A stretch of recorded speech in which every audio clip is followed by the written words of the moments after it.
नमस्कार मंडळी, मी सूरज आणि उन्हाळा बघू शकताय चांगला सुरू झालेला आहे. आणि या उन्हाळ्यात आपलं शरीर लवकर डिहायड्रेट होतं आणि या आपल्या शरीराला कायम थंड आणि ताजंतवानं ठेवण्यासाठी एक नैसर्गिक पेय म्हणजे नारळ पाणी.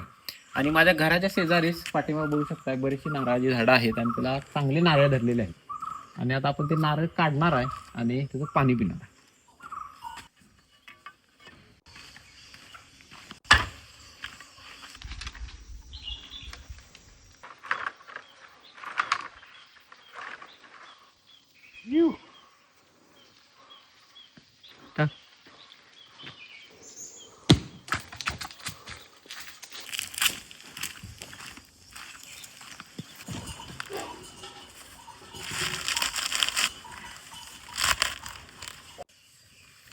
तर मंडळी, हे जे नारळाचे निघालेल्या शेंड्या आहेत ह्या आम्ही वाळवतोय आणि सकाळी चूल पेटवण्यासाठी आम्ही वापरतोय.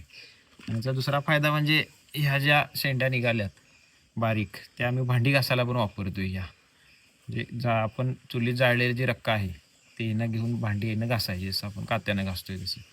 त्यामुळे त्याचा बराचसा उपयोग होतोय.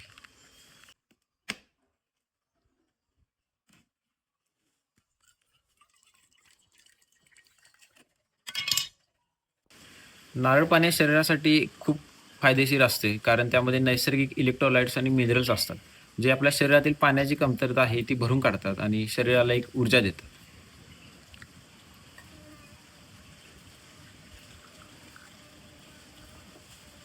हा खूप गोड पाणी आहे. ताजं ताजं नारळ काढलेलं पाणी, टेस्टच एकदम जबरदस्त.